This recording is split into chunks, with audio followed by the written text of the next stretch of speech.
what is happening today with our money, we would like to use a simple example. Imagine you are living in a very small world with 9 other people.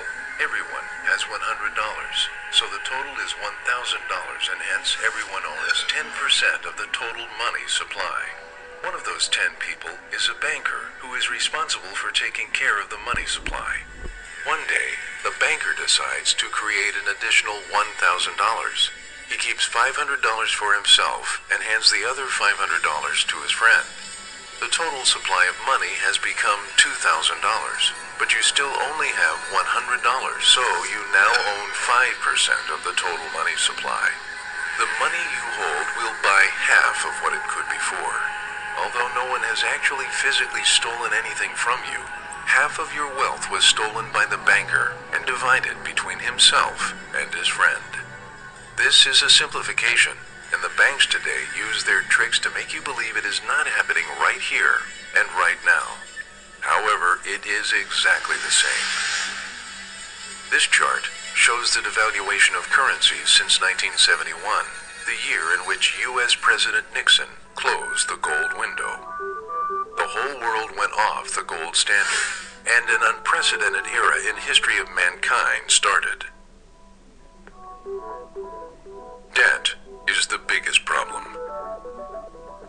Governments play an important role in our monetary and banking system. Why? The answer is debt. Most Western countries have piled up a gigantic debt burden. The chart shows the debt level compared to the gross domestic product for a number of countries. The red bars represent the so-called unfunded liabilities, promises that have been made by the government, but which are not funded yet. Think of pensions or Social Security. Debt levels are not sustainable anymore. The situation is essentially dramatic. But here is the most concerning fact. Somebody has to pay for it. Due to these extremely high debt levels, governments all over the world have an incentive to help banks because of 2 reasons. The first reason is that banks are major buyers of government debt. Note that they do so also with your deposits. The second reason is that the money which is produced by the banks increases the money supply and reduces the buying power of money. Or, put it in another way, it reduces the real debt which governments have to repay. How to protect yourself. Physical gold and silver is an alternative currency that can protect purchasing power on a long-term basis. They should not be seen as trading vehicles. Many years before becoming the chairman of the Fed, Alan Greenspan wrote an excellent essay called Gold and Economic Freedom.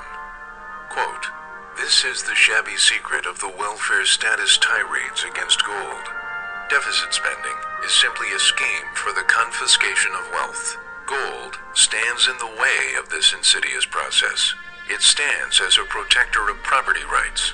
If one grasps this, one has no difficulty in understanding the statist antagonism toward the gold standard."